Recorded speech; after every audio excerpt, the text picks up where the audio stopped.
yaitu GBI Rock Belagio Service. Mari kita mempersiapkan hati, waktu, dan mengajak anggota keluarga kita untuk bersama-sama memuji, menyembah, serta mendengarkan kebenaran firman Tuhan. Ibadah kali ini juga akan disertai dengan perjamuan kudus, jadi mari pastikan setiap kita telah mempersiapkan roti dan juga anggur sebelum mengikuti ibadah. Kami yakin dan percaya Tuhan rindu untuk melawat setiap kita. Selamat menikmati hadirat Tuhan. Tuhan Yesus memberkati.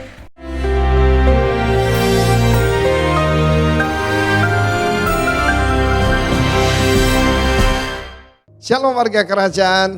Di dalam Matius 24 dan juga Lukas 21, ketika murid-murid bertanya kepada Yesus, waktu itu mereka ada di Bait Allah, di pelataran itu, maka mereka bertanya 3 hal. Pada waktu itu mereka bertanya, kapan itu akan terjadi dan apa yang akan terjadi kepada Bait Allah. Mereka sangat membanggakan sebagai orang Yahudi, Bait Allah yang mungkin tidak ada duanya di dunia saat itu. Tapi Yesus mengatakan pertama-tama, berhati-hatilah, waspadalah. Jadi kalau orang tanya kepada saya, apa yang kita harus lakukan pada saat-saat seperti ini? Waspadalah, maka yang kita harus hadapi adalah berbahaya sekali justru penyesatan. Ya, akan banyak sekali penyesatan di mana-mana. Dan orang berkata, I'm Christ, dan menyesatkan banyak orang. Bahkan mereka menyaru sebagai malaikat terang. Jadi kalau orang ngaku pengikut Yesus, lalu mereka juga melakukan mujizat, jangan terlalu percaya, sebab ada rasul palsu, nabi palsu, pengajar palsu. Tetapi nomor 1, Tuhan berkata, take heed of yourself. Perhatikan keadaan dirimu sendiri. Seringkali kita yaitu menganggap diri kita oke kalau kita tidak demam. Maka biasanya yang diperiksa itu kan di sini. Ya, maka nomor 1 kita harus tahu bahwa pikiran kita itu harus dalam keadaan shalom, dalam keadaan damai sejahtera, karena kita tahu siapa diri kita. Keadaan tidak akan menjadi lebih baik seperti dikatakan banyak orang. Tidak ada utopia di dunia ini. Yang ada kerajaan shalom nanti kalau Tuhan Yesus datang. Jadi pertama-tama take heed of yourself. Perhatikan keadaan rohani kita. Kita harus periksa keadaan jiwa kita. Kenapa di sini? Do not be troubled, kata Tuhan Yesus. Jangan tergoncang dengan semua berita yang ada. Banyak orang itu mati ketakutan seperti kata Lukas 21. Ya. Karena apa yang terjadi? The distress of the nation. Kekhawatiran, ketakutan macam-macam saudaraku ya. Diberitakan pemanasan bumi. Diberitakan gunung-gunung es mencair. Kota-kota akan terendam. Saudara yang kasih Tuhan, nomor 1 yang harus kita lakukan, take heed of yourself. Firman Tuhan berkata, karena banyaknya kejahatan. Kejahatan sana iniquity, bukan sin ya, iniquity. Ketika saudara melihat dosa dan saudara anggap biasa, hati-hati, itu anomia. A itu tidak, nomia itu nomos, artinya tanpa hukum. Keadaan chaos tanpa hukum. Hukum yang mana? Hukum firman Tuhan. Jadi kita juga harus periksa hati kita. Karena firman Tuhan berkata, the love of many will wax cold. Wax cold itu bagaimana? Kalau kita minum kopi panas, lalu kita taruh, yaitu di sini ya bukan dari cangkirnya, tapi pada tempatnya lepeknya itu lalu kita tiup gini. Maka itu wax cold, didinginkan. Roh dunia ini akan membuat kasih kepada Tuhan akan dingin. Karena itu selain periksa apa pikiran kita shalom, hati kita harus kita periksa apa panas bagi Tuhan. Saya berdoa kiranya termometer rohani kita periksa, hati kita mengasihi Tuhan dan mengasihi sesama. Sama seperti kita mengasihi diri kita sendiri dan mengasihi, karena kita Tuhan lebih dulu mengasihi kita, baru kita bisa mengasihi Dia kembali dan mengasihi sesama kita. Cek masing-masing, take heed of yourself. God bless you warga kerajaan. Amin.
pujian syukur bagimu.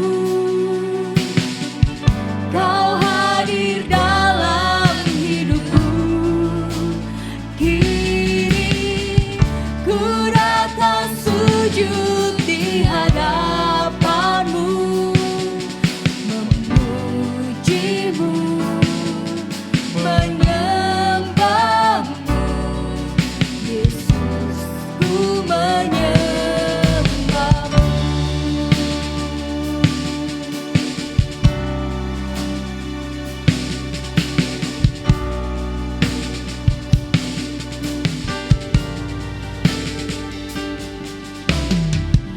Yesus, kemuliaan-Mu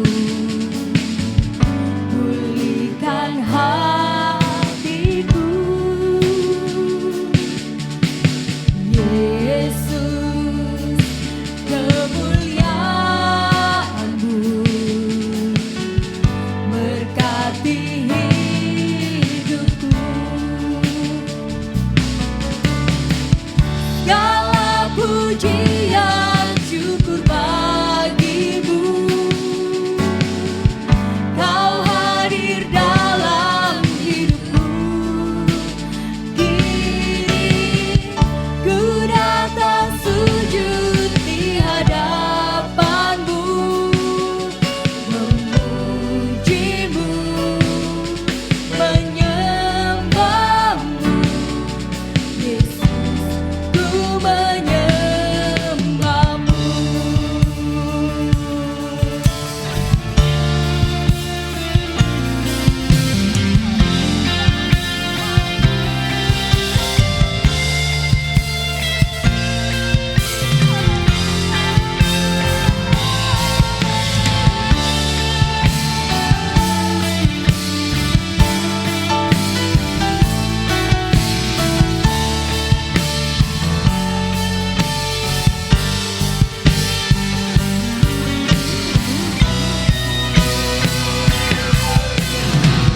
Segala pujian syukur bagimu.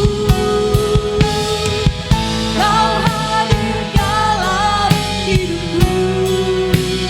Kini ku datang sujud di hadapanmu, memujimu, menyembahmu. Ku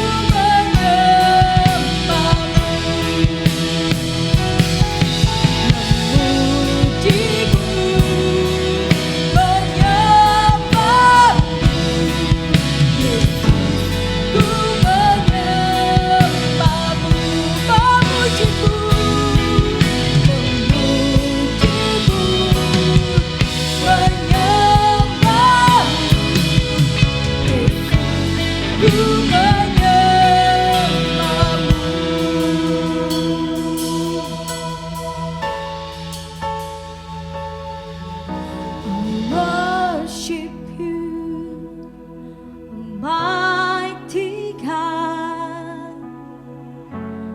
There is none like you. I worship you, O Prince of Peace. That is what I want to do. I give you praise, for you are my righteousness.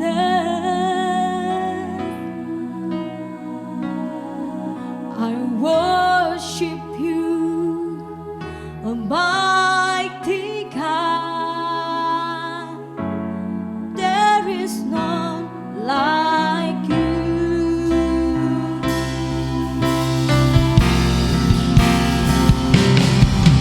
I worship you, Almighty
sepertimu Tuhan, Allah yang hidup, Allah yang berkuasa, Kau Raja damai.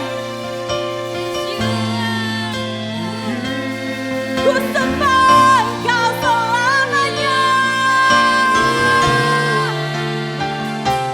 Kau hidup dalamku. Haleluya.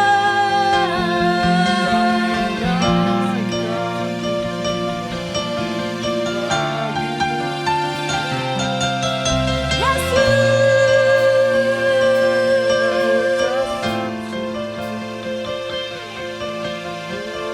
ajar Kau Tuhan.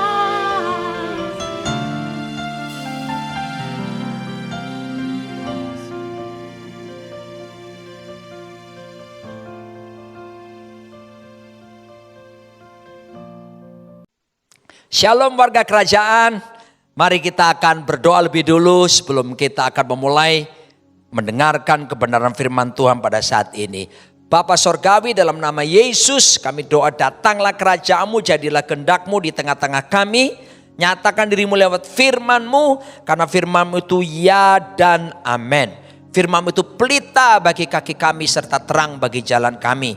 Firman-Mu yang bila kami renungkan akan membuat kami bertindak hati-hati sesuai dengan segala yang tertulis di dalamnya. Sehingga dengan demikian perjalanan kami akan dibuat Tuhan menjadi berhasil. Dibuat Tuhan menjadi beruntung. Kami sungguh percaya langit, bumi dan segala kemuliaannya dibangun manusia tidak kekal dan akan segera berlalu. Tapi satu hal yang pasti, perkataanmu, firmanmu tidak mungkin akan berlalu melainkan kekal sampai selama-lamanya. Berfirmanlah Tuhan, kami siap untuk mendengarkannya. Dalam nama di atas segala nama, Raja di atas segala raja, Tuhan kami Yesus Kristus. Amin.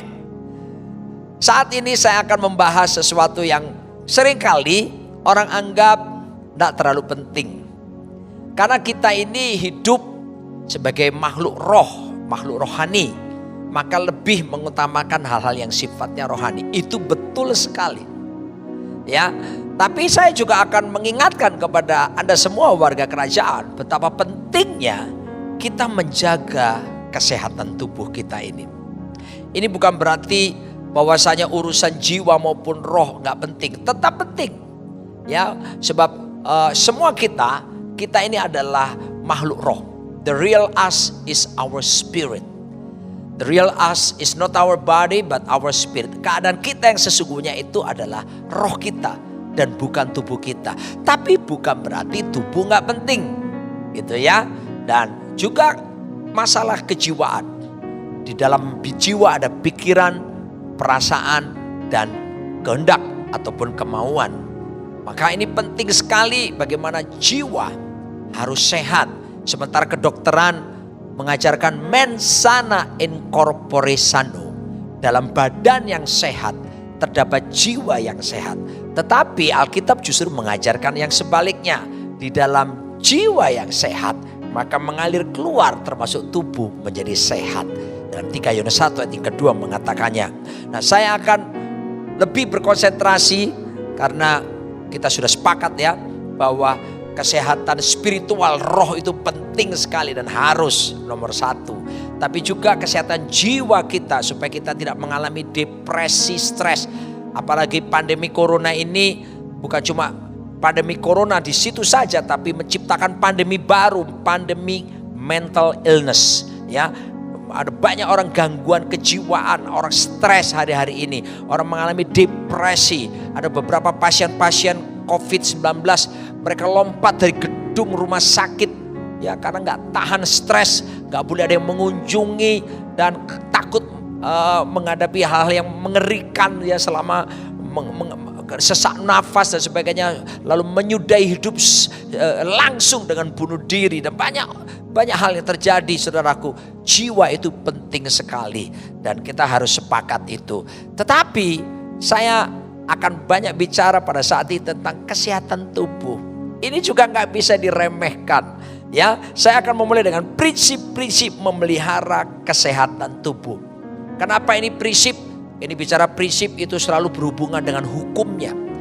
Sesuatu yang nggak bisa ditawar-tawar lagi, tetapi sesuatu yang memang seperti itu yang Tuhan inginkan. Yang pertama, prinsip-prinsip memelihara kesehatan tubuh adalah roh dan jiwa manusia berdiam atau tinggal di dalam tubuh. Perhatikan baik-baik.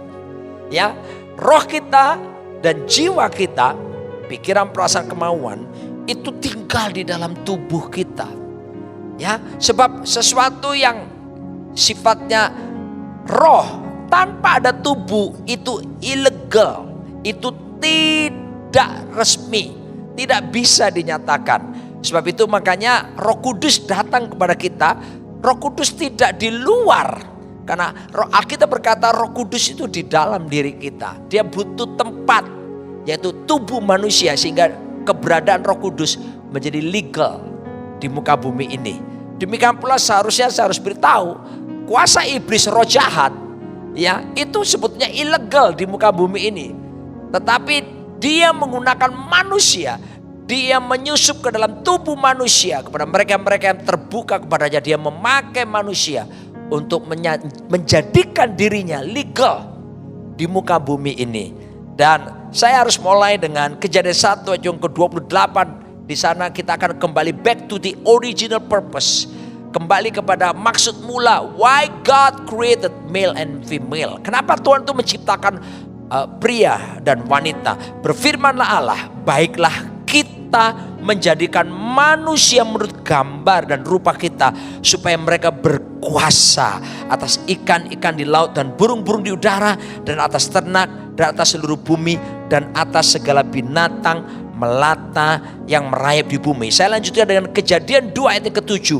Ketika itulah Tuhan Allah membentuk manusia itu dari debu tanah dan menghembuskan nafas hidup ke dalam hidungnya. Demikianlah manusia itu menjadi makhluk yang hidup. Makanya kita lihat bahwa manusia dalam bahasa Inggris salah satunya disebut human being. Human itu berasal dari humus, tanah, dirt, dan man. Human, man-nya itu spiritual man, manusia rohani. Gabungan manusia rohani dengan tanah ini kemudian jadilah manusia. Dan roh manusia tinggalnya di mana? Di dalam tubuh manusia itu sendiri. Jadi betapa pentingnya tubuh ini dijaga, karena disinilah roh kita tinggal. Ketika saya terpapar COVID-19, apa yang terjadi? 16 hari terbaring di rumah sakit itu, ya, roh saya tetap bisa memuji Tuhan. Roh saya tetap bisa menyala-nyala, tapi saya tidak bisa berbuat apa-apa yang lain. Saya tidak bisa melakukan gerak yang lain. Kenapa? Karena tubuh saya sedang terpapar dengan virus C19 tersebut. Betapa pentingnya kita jaga kesehatan tubuh kita. Jangan lupa loh, roh kita tidak gentayangan. Kalau roh kita gentayangan, itu adalah genderuwo, itu hantu, itu ilegal. Tapi roh Anda dan roh saya tinggal di dalam tubuh kita masing-masing. Sebab itu kita bisa jaga kesehatan tubuh kita ini.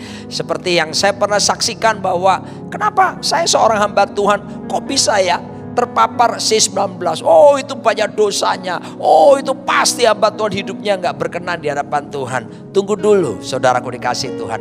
Ketika saya 16 hari di rumah sakit, tentu saya mengevaluasi diri saya, dan saya dapatkan pelajaran banyak daripada Tuhan. Saya mengalami apa yang disebut dengan dihajar dan diajari oleh Tuhan. Mazmur 94 ayat 12 berkata, berbahagialah orang yang kau hajar dan kau ajari dari Tauratmu ya Tuhan. Jadi proses dihajar. Kenapa saya dihajar? Saya tidak jaga kesehatan tubuh saya. Kenapa seperti itu? Anda tahu, sebagai salah satu ketua dari Badan Pengurus Harian Gereja Betel Indonesia, saya ditugaskan oleh sinode untuk memimpin sidang-sidang majelis daerah dan keliling Indonesia. Dan wow, saya suka sekali pelayanannya seperti ini. Tetapi kesalahan saya adalah saya tidak jaga kesehatan saya. Saya capek sekali dari kota satu, terbang sini, terbang sana. Lalu makanan tidak saya jaga. Istirahat pun saya tidak penuhi dengan istirahat yang cukup. Saya hanya rata-rata tidur 5 jam, saudaraku, satu hari. Ditambah fisik saya yang lemah. Dan kemudian saya tidak berolahraga lagi dengan tertib. Dan apa yang terjadi? Dan kemudian terjadilah drop fisik saya. Dan disitulah dimana ketika drop fisik saya, maka imun saya pun akan menurun. Dan ketika sistem imun saya mengalami penurunan, maka mudah sekali virus C19 itu menyerang saya. Dan akhirnya saya betul-betul terpapar C19. Itu karena apa? Karena kesalahan saya. Saya tidak memanage tubuh saya dengan baik. Dan saya tidak perlu menyalahkan Tuhan. Atau apalagi bertanya, why Lord, why Lord? Pakai bahasa Inggris lagi, why. Nanti surga menjawab, why not? Kenapa saudaraku? Karena itu kesalahan. There is God's responsibility and there is also our responsibility. Ada tanggung jawabnya Tuhan, tapi ada tanggung jawab kita. Tanggung jawab kita adalah menjaga kesehatan tubuh kita. Tanggung jawab Tuhan adalah melindungi, ya, dan memberkatinya. Sebab itu perhatikan prinsip yang pertama itu. Tubuh kita berdiam sebagai tempat. Tubuh ini rumah daripada roh kita. Roh kita dan jiwa kita berdiam di dalam tubuh kita. Lalu yang kedua, tubuh kita adalah rumah Roh Kudus. Wow, luar biasa bukan? Dalam 1 Korintus pasal 3 ayat 16 sampai 17, tidak tahukah kamu bahwa kamu adalah bait Allah dan bahwa Roh Allah diam di dalam kamu? Jika ada orang yang membinasakan bait Allah, maka Allah akan membinasakan dia. Sebab bait Allah adalah kudus dan bait Allah itu ialah kamu. Wow, betapa luar biasanya. Tuhan menetapkan bait suci, bait Allah itu bukan gedung bangunan. Ya, sekarang pandemi corona ini ada begitu banyak gedung-gedung gereja udah nggak bisa digunakan lagi. Ya, bahkan gedung besar dengan biaya yang mahal, karena itu membahayakan sekali ketika orang berkumpul bersama-sama di dalam satu gedung, dan itu bisa menularkan satu dengan yang lainnya. Dan saya harus beritahu bahwa tapi hal ini adalah sangat baik untuk menyadarkan banyak orang bahwa gereja yang sejati bukan bangunan gedungnya. Ini cuma gedung gereja. Nah, gereja itu adalah kita. Ya, saya ulangi lagi, jemaat, lakukan seperti yang saya lakukan. Ini cuma gedung gereja. Gereja adalah kita. Ya, tubuh ini rumah Roh Kudus. Tuhan pilih tubuh kita. Dan Tuhan berkata, barang siapa membinasakan bait Allah, maka Allah membinasakan dia. Berarti Tuhan menginginkan supaya kita jaga tubuh kita, jaga kesehatan kita. Bukan untuk menyenangkannya dan menjadikan melakukan perkara-perkara kedagingan, tetapi tubuh ini dijadikan menjadi senjata-senjata terang. Ya, tubuh ini bukan dipakai untuk menjadi senjata-senjata kelaliman, tapi tubuh ini dipakai untuk menjadi senjata-senjata terang. Sebab itu kita manage, kita jaga, karena ini rumahnya Roh Kudus. Luar biasa bukan? Jangan ada satupun yang minder dengan keberadaan saudara. Ya, ketika Tuhan menciptakan manusia kali pertama, sebetulnya anugerah telah dinyatakan di Perjanjian Lama. Ada 3 anugerah yang dinyatakan di Perjanjian Lama. Yang pertama, dalam Kejadian 1 ayat 26, Tuhan mengatakan kita ini dicipta serupa segambar dengan Tuhan. Wow, artinya ini anugerah keserupaan dengan Tuhan. Ini indah sekali bukan? Manusia diciptakan serupa dan segambar. Tidak ada makhluk lain, bahkan malaikat pun tidak dicipta serupa segambar dengan Tuhan. Hanya kita manusia serupa. Jadi ini anugerah pertama, anugerah keserupaan dengan Tuhan. Dan ini pula menjadi the main goal of our life. Tujuan utama kita hidup di muka bumi ini menjadi serupa seperti Tuhan. To be like Jesus. Christ likeness, imago Dei, imago Christi. Tapi anugerah yang kedua Tuhan berikan kepada kita, Tuhan berkata, let them have dominion. Supaya mereka berkuasa. Artinya apa? Kita dijadikan partnernya, rekan kerja oleh Tuhan. Untuk apa? Mengelola bumi dan isinya ini. Tuhan tidak main-main. Makanya Without God, man cannot. Without man, God will not. Tanpa Tuhan kita nggak bisa berbuat apa-apa. Tapi tanpa manusia juga Tuhan tidak akan melakukan sesuatu. Karena Tuhan sudah melakukan delegation of authority. Tuhan melakukan apa yang disebut dengan memberikan wewenang, otoritas kepada manusia supaya mengelola bumi ini. Ini anugerah yang besar, bukan? Jangan ada yang minder. Yang ketiga, kita menerima anugerah apa itu? Kita diberikan free will, kehendak bebas oleh Tuhan. Oh haleluya. Dan ada seorang hamba Tuhan bernama Miles Monroe berkata, the most precious gift from God to mankind is free will. Pemberian yang paling berharga yang Tuhan berikan kepada manusia adalah kehendak bebas. Asal kita mau tunduk kepada firman dan melakukan firman. Tetapi the most dangerous gift from God to mankind is free will also. Tetapi pemberian yang paling berbahaya yang diberikan Tuhan kepada manusia juga sama, kehendak bebas. Kalau kita tidak tunduk kepada firman dan kita tidak melakukan kehendak Tuhan, maka kehendak bebas itu menjadi berbahaya. Sebab itu mari kita bersyukur Tuhan berikan kita manusia sebagai manusia luar biasa. Lalu kita ditebusnya, roh kita diperbaharui, diselamatkan. Dan ingat baik-baik, tubuh kita sekarang sejak kita bertobat terima Yesus dijadikan rumah Roh Kudus. Oh haleluya, bukankah ini sesuatu yang menggairahkan? Mesti dijaga baik-baik. Dan prinsip yang ketiga saya mau jelaskan kepada Bapak Ibu semuanya adalah Tuhan menghendaki tubuh terpelihara sempurna. Di mana ayat yang menuliskannya 1 Tesalonika 5 ayat 23 berkata, semoga Allah damai sejahtera. Terjemahan aslinya tidak ada kata semoga ya. Indonesia saja diterjemahkan menggunakan kata semoga. Semoga Allah damai sejahtera menguduskan kamu seluruhnya. Dan semoga roh, jiwa, dan tubuhmu, perhatikan tubuh di sini ada, terpelihara sempurna dengan tak bercacat pada kedatangan Yesus Kristus Tuhan kita. Perhatikan betapa indah sekali ayat ini ya. Tuhan itu menginginkan bahwa kita mengalami kesehatan secara utuh, penuh, ya komplit. Apa itu? Roh kita, jiwa kita, bahkan tubuh kita terpelihara sempurna. Ketika Yesus datang dalam kemuliaan yang kekal itu, dengan kemuliaan dahsyat itu didapatinya kita dalam keadaan prima, fit, roh, jiwa, bahkan tubuh kita. Jadi jangan remehkan kesehatan tubuh saudaraku ya. Mulai sekarang mari kita manage, kita jaga. Sanggupkah kita melakukannya? Saya percaya kalau kita mau mendisiplinkan diri, kita pasti bisa melakukannya. Perlu ada latihan pengulangan yang terus menerus. Dan akhirnya kita pasti bisa dan mampu melakukannya.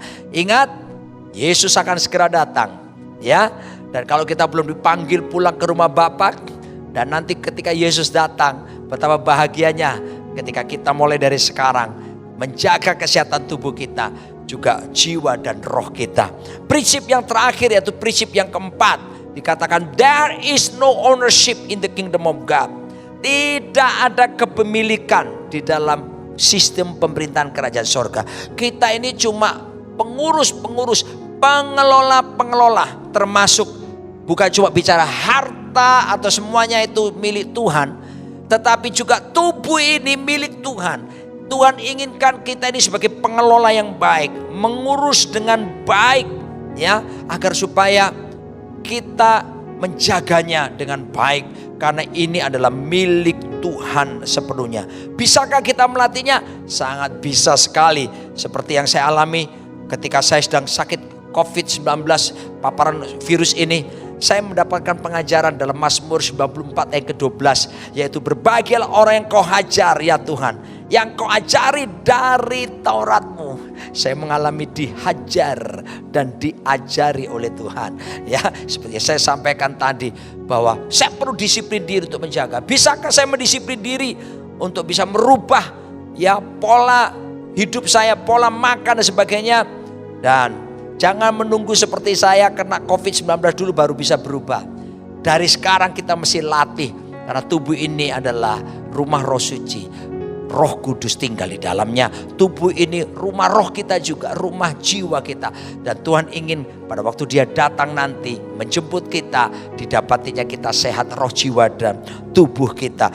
Dan saya akan mengutip ayat di dalam 1 Timotius 4 ayat 7-8. Jadi mesti ada upaya latihan ya yang dikerjakan terus-menerus untuk mengelola tubuh ini. Dikatakan firman Tuhan, tetapi jauhilah takhayul dan dongeng nenek-nenek tua.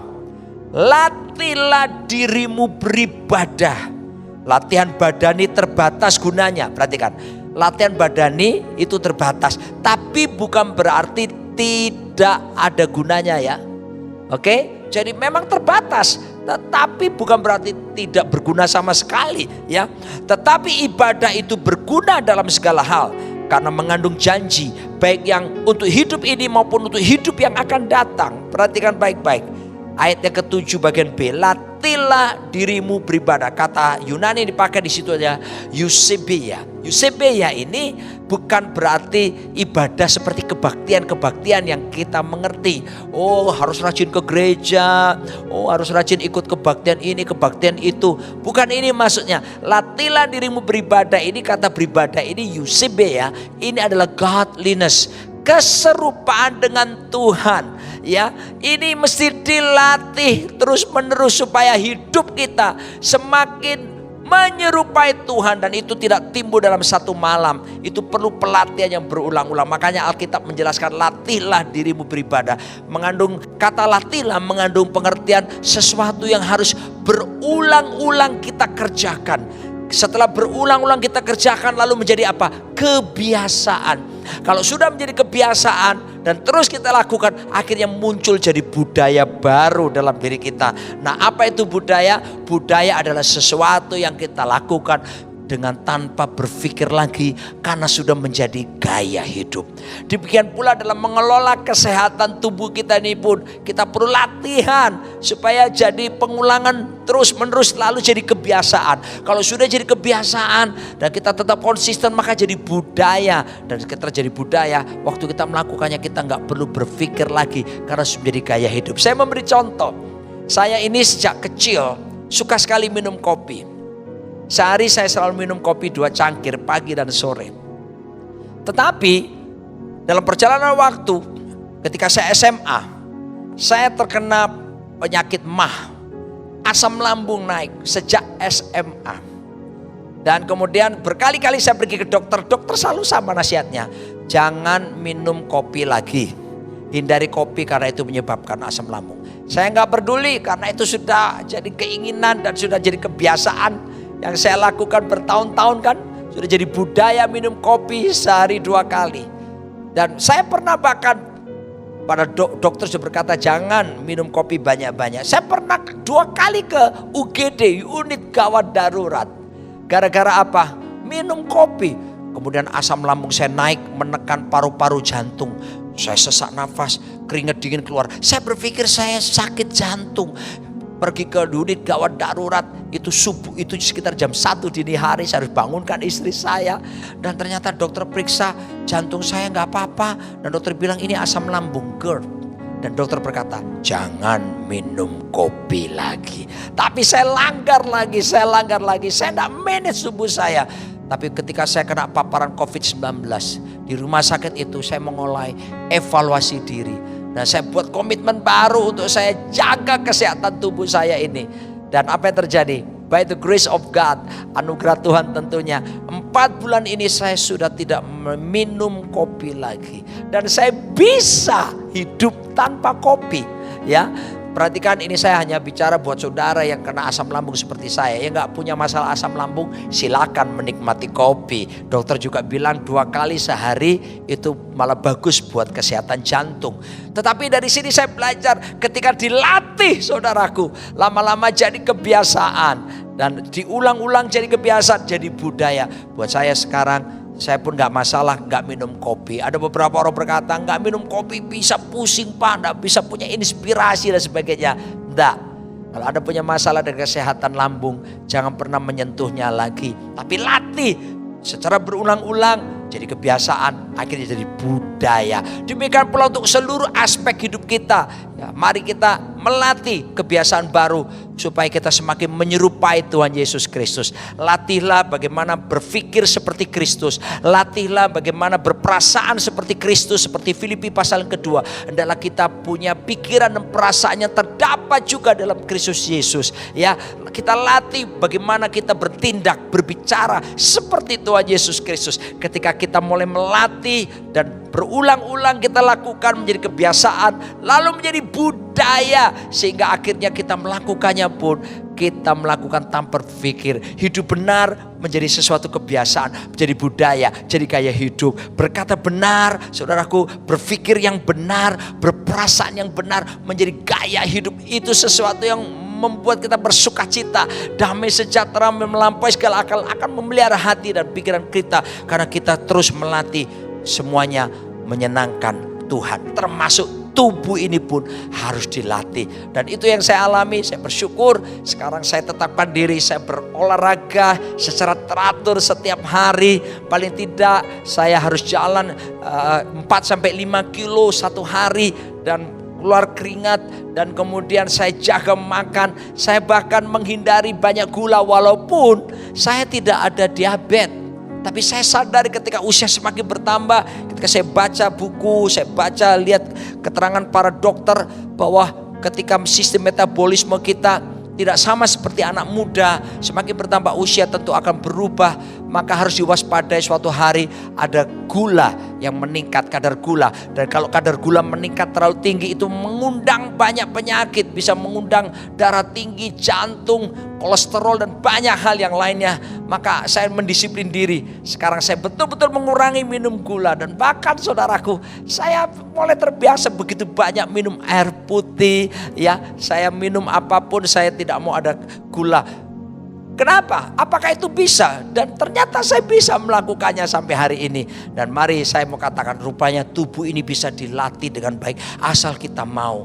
Jangan lupa, sebab tubuh ini adalah rumah roh kita. Tubuh ini juga rumahnya Roh Kudus. Dan Tuhan ingin pada waktu Dia datang menjemput kita, didapati sehat roh, jiwa, dan tubuh ini juga. Dan ingat pula bahwa tubuh ini pun bukan milik kita. Tidak ada kepemilikan, ini semua milik Tuhan. Perlu dijaga. Dan kalau kita lakukan ini terus menerus, kita akan bisa menyenangkan Tuhan lewat tubuh ini. Tubuh dijadikan senjata terang untuk menjadikan alat Tuhan untuk menyampaikan Injil Kerajaan Allah, untuk memuridkan banyak orang, dan bukan untuk menuruti keinginan hawa nafsunya, bukan menjadi senjata kelaliman, tetapi menjadi senjata kebenaran, sehingga tubuh ini di mana kita gunakan hidup dan berjalan dalam kemurnian kekudusan. Wow, betapa indahnya. Apa yang harus kita lakukan? Mulai manage, mulai latih tubuh saudara. Dan saya percaya ketika kita mulai melatihnya, maka kita akan keluar sebagai pemenang-pemenang, juara-juara yang bisa menaklukkan segala keinginan daging kita. Bahkan memberi diri untuk dipimpin oleh Roh Kudus dalam setiap waktu, dalam kehidupan setiap kita. Terpujilah nama Tuhan. Selamat melatih tubuh saudara, dan selamat menikmati kehidupan yang sehat di dalam Tuhan kita Yesus Kristus. Amin. Shalom Bapak Ibu kasih dalam Kristus. Kita akan masuki perjamuan kudus. Kita akan mengingat kebaikan Tuhan. Mari kita angkat roti, tangan kanan kita tinggi-tinggi. Kami mengucap syukur Tuhan untuk kami boleh masuki perjamuan kudus ini. Kami percaya Tuhan, kami akan terus mengingatkan kebaikan Engkau dan pemeliharaan Engkau kepada kami. Saudara percaya bahwa roti yang kita angkat tangan kanan kita tinggi-tinggi adalah Tuhan kita dengan tubuh Kristus. Amin. Mari kita makan dalam nama Tuhan Yesus.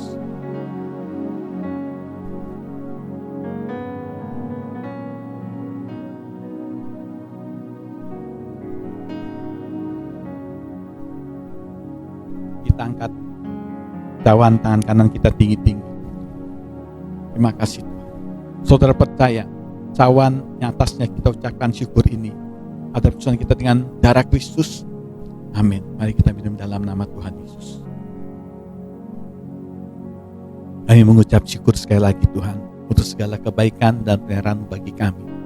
Terima kasih Tuhan, kami selalu masih boleh bersekutu dengan Engkau.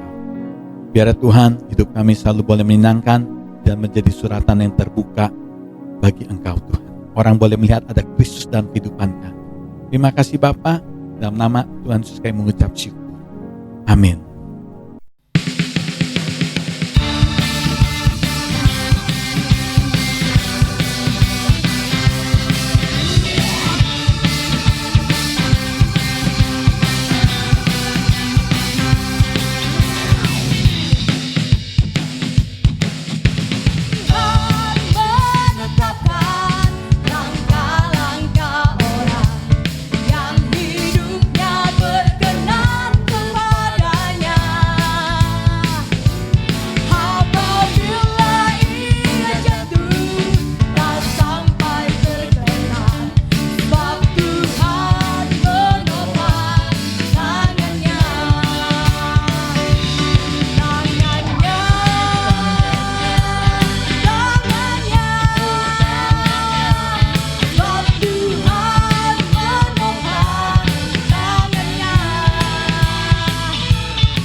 It's time for Rock News. Untuk ibadah minggu depan akan diinformasikan lebih lanjut melalui grup WhatsApp, Komsel, dan media sosial kami.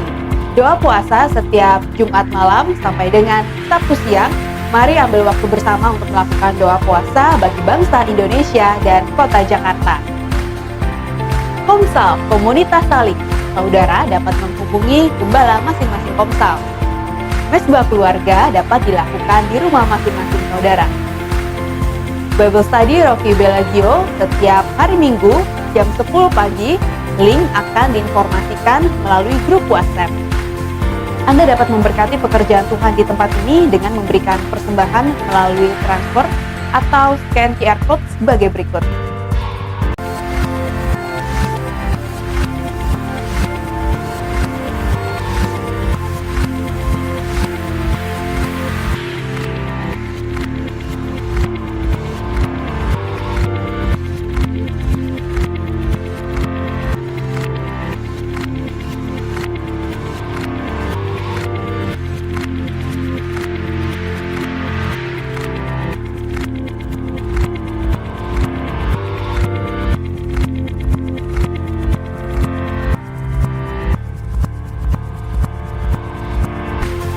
Demikianlah ibadah online Rock Bellagio minggu ini. Tuhan Yesus memberkati.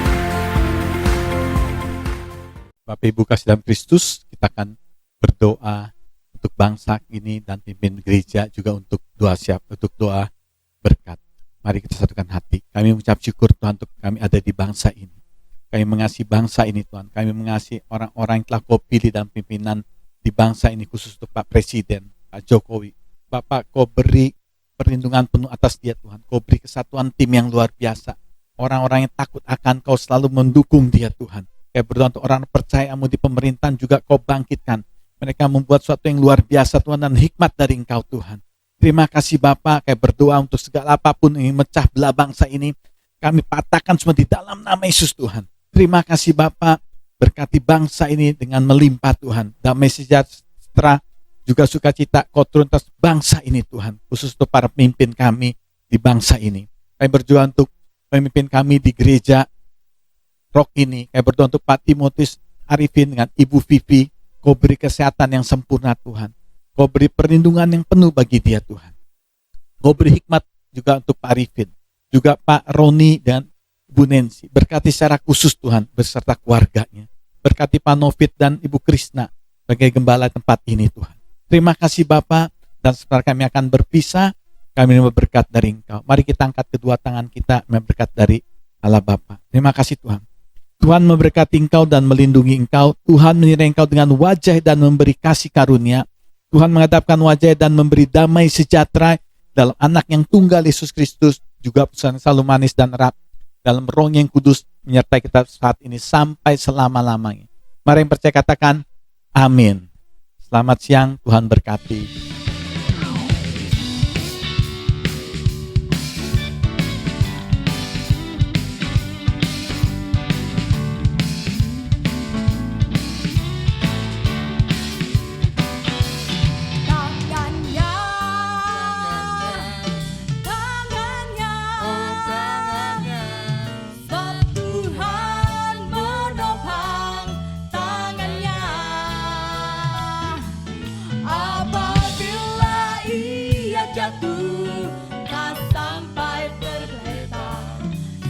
Tuhan menopang tangannya.